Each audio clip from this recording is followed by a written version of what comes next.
大家好啊，我馬同德啊，上次同大家分享咗我50年嗰個工作咧，就係響冇呢個互聯網啊、冇手機嘅時代，咁啊應承咗大家咧，咁啊響嗰個時代做外貿咧，個流程咧就非常之係耗時啊，同埋好容易做錯啊，高成本同高風險嘅。咁喺我未講之前咧，又係希望大家關注下我哋咧，就係多啲點讚啊，發俾其他啲後生啲朋友同埋觀眾佢哋聽下咧，希望能夠幫助到佢哋，幫佢哋可以做有出路咧。咁響75年咧，尚未普及咗呢個電腦同埋呢個電子嘅郵件，譬如 email 啊咁樣。咁啊處理響海量嘅報關文件同埋信用狀，即係俗稱 LC 咧，係全部都依賴人工操作嘅。咁啊紙本管理同埋係實體傳遞嘅系統嘅。咁啊嗰個流程咧就非常之反覆，而且高度咧又依賴咧就專業嘅人士嘅。以下咧就係一啲具體嘅一個操作嘅方式咧。咁啊嗰個文件嘅製造同埋呢個管理咧係全部人手做作業嘅，同埋咧係用打字機嘅。咁啊填寫嗰啲表格啊，所有嗰啲報關嗰啲單啊、發票啊、提單啊、保險嗰啲單據啊咁樣嗰啲文件咧，都係需要用手寫或者用呢個打字機逐個字咁樣輸入嘅。咁啊打字機咧個配搭咧就係即係繁複嘅嗰啲寫紙咧，即係嗰啲叫做carbon paper 嗰啲係一次多用嘅副本。如果錯咗咧，就需要咧成張咁樣從頭咁樣打嘅。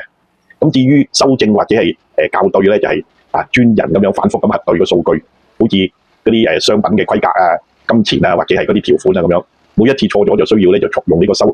改液啦嚇。咁啊亦都有啲人叫做立可白，咁啊就胡改或者重新咁樣再打嘅。咁啊非常之耗時，同埋咧就係攰啊咁樣，同埋累積有啲錯誤啊咁樣。咁呢個文件咧就歸檔嘅系統咧，咁我哋咧就有一啲叫做物理檔案室。咁啊企業咧就有大量嘅即係檔案室，同埋咧就係存放呢啲紙本嘅文件嘅。咁啊按嗰個日期啊、客戶啦或者 LC 嘅編號咁樣分類嘅。咁啊如果要睇或者係查閲嘅時間咧，又需要人工咁樣去查找嘅，非常之耗時，同埋咧就容易遺失嘅。咁嗰啲微縮嘅膠片又 microfilm 咧，有重要嘅文件咧，就係拍攝成為一個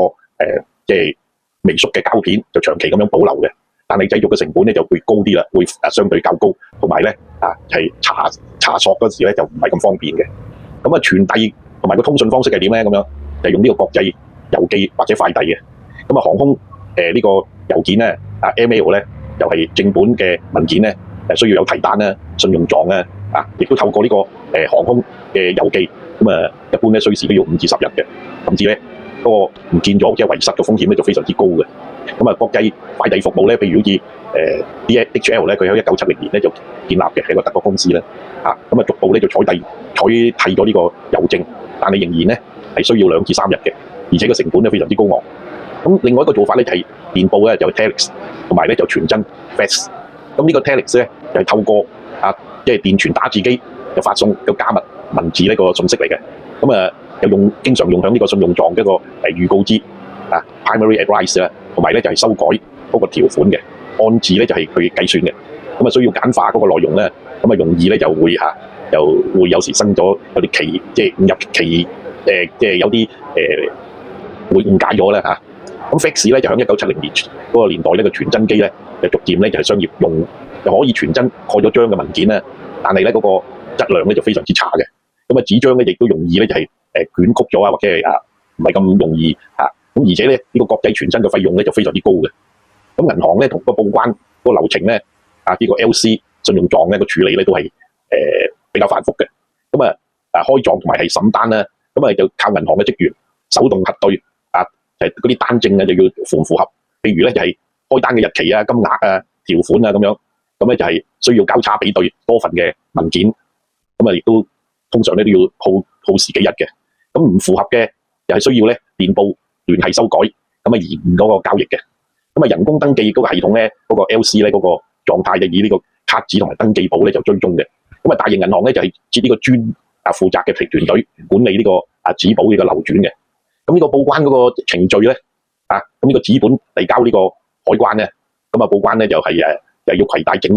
箱嘅文件而去到海關嗰個櫃台，咁嗰啲官員咧就逐頁咁樣審核嘅，咁手動計算呢個稅項咧，即係嗰啲稅費，高峰嘅時間咧就需要排隊咧就幾日嘅。咁啊人工查貨啊、驗貨啊咁樣，咁啊文件咧同埋呢個實貨咧就比對咧，就由呢個關員咧就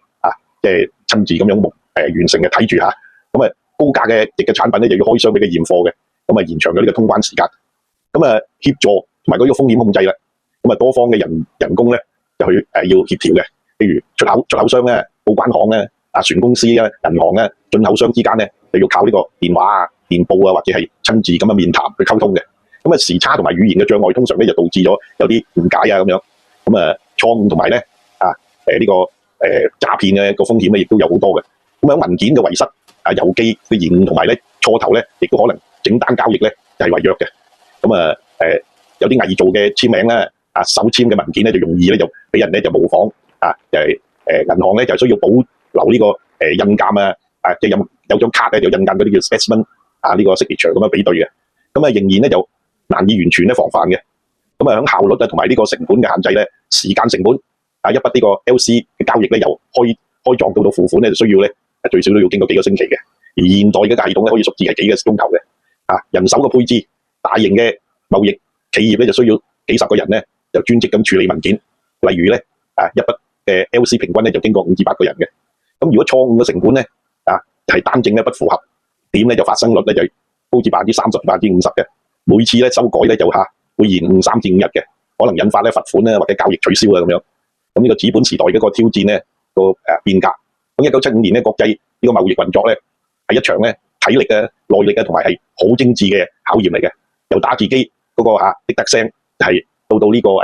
即係密集嗰啲複印紙到跨國快遞嘅漫長嘅等待啦，每一步都凸顯咗效率同埋安全嘅困難嘅。直至到1980年咧電腦化咁普及咧，先逐漸咧就取代咗呢個人肉輸送呢個模式嘅。如果你想更加了解早期嗰個企業點樣運作、管理呢啲文件嘅流程咧，咁亦都可以睇睇微軟對2010年前嘅辦公室嗰個演變嘅一個分析嘅。咁呢個70年代呢個國際貿易咧就好似一個戰場嘅，每一次貨物嗰個通關每一次嘅信用狀嘅交易都係一次驚心動魄嘅人肉長征嘅。你諗一諗，耗時咧就好似龜速咁，非常之慢嘅。咁業務員咧喺呢個打字機面前咧反覆咁樣打字，一個標錯誤就要重新整張發票咧咁去即係再打噶啦。咁跨國快遞嘅包裹咧就好似一個漂流瓶喺個海上嗰度咧就留咗好多日。信用狀嗰個審核流程咧動輒咧就需要20-30日，亦都可能俾人哋扣關嘅。因為咧就整隻船咧有其他人扣關咧，你就可能就認噶啦。因為我哋都試過咧就有間電視台咧佢係開張。咁我哋訂嗰啲嘢咧就喺新加坡嗰度咧，就整隻船咧就俾人哋扣咗，唔關我哋事啊，但係我哋都影響。咁影響咗遲咗2個禮拜咧，就俾人哋罰款啦，因為人哋開張，你嗰啲貨都未到咧，就好大鑊嘅。咁佢哋開唔到張，咁所以整個即係懲罰咧都我哋都要負責嘅啦。咁好多時就靠人手核對嘅單證，即係嗰啲單據咁樣，稍有一啲疏忽咧就會觸發咧就致命嘅錯誤嘅。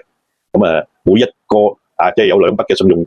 狀嘅一個交易咧，就有一筆的存在咧就有出錯嘅，修改一次就少則延誤3至5日咧，咁但係咧而家 AI 嗰個系統咧就能夠實時咁校對係嗰個數據，將個錯誤率咧降低到不足1%，咁成本咧當其時咧亦都吞噬咗我哋好多嘅利潤嘅。一家嘅中型嘅貿易公司咧需要30個人左右咧個專業嘅團隊去處理呢啲文件嘅。咁跨國嘅嗰個傳真咧每分鐘嘅費用咧就高達數十嘅美元嘅。咁好似係燒錢一樣。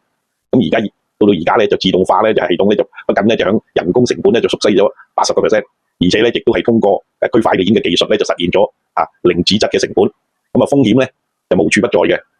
咁海運途中丟失咗一箱文件咧就可能咧就整批嘅貨物咧就會滯留響港口裏邊嘅啦。偽造嘅簽名憑據肉眼嘅核對咧敲詐詐騙嘅成分咧就防不勝防嘅。咁到而家咧個區塊鏈嘅技術咧又令到嗰啲文件咧就唔可以係去再刪改啦。實時追蹤嘅系統令到呢啲貨物嘅信息咧就會盡響我哋嘅掌握之中。比對咧即係而家用個手指輕輕一點咧，咁信用狀咧就響數秒咧就可以簽發咗出嚟嘅啦。咁AI 咧就自成生產呢個報關單咧個錯誤咧就無處咧就會遁形嘅啦。咁區塊鏈技術咧就跨國貿易咧就好似一個網購咁快捷。咁我哋70年代嗰時嘅貿易咧個貿易就好似咧穿越到今日就會令到非常之令人驚訝。咁曾經咧消耗幾個月嘅地獄式個副本咧，而家咧就係一個一按咧就通關嘅遊戲，咁啊變咗咧就係可以睇到科技嗰個飛躍咧，令到人類咧嘅嗰個效率革命史，咁咧都係講翻咧就係科技咧就係改變一切嘅，但係我哋嗰個年代咧都係咁樣磨練出嘅應變嘅能力同埋咧人嗰個藝術出嚟，咁係咪會被淘汰咧，或者係點咧，都係要靠本錢嘅。咁你覺得係點咧？亦都係歡迎討論區咁分享。好啦，今日咧係將我哋響70年代做呢個國際貿易嘅情況咧，就同大家分享一下。可能大家都後生嗰啲咧，未必會感受到呢一個情景嘅。咁都係即係當一個經歷咁樣，大家分享下咧。好多謝大家，就希望下一次我哋咧我又會係進軍咧就做呢個化妝品嘅。咁點解我會走去做化妝品咧？咁都係響外貿嗰個情形就係我一步一步再同大家分享下啦。好多謝大家，希望下一次大家繼續見到大家，同埋咧有一啲留言或者係大家分享一下咧。好多謝大家，下次見。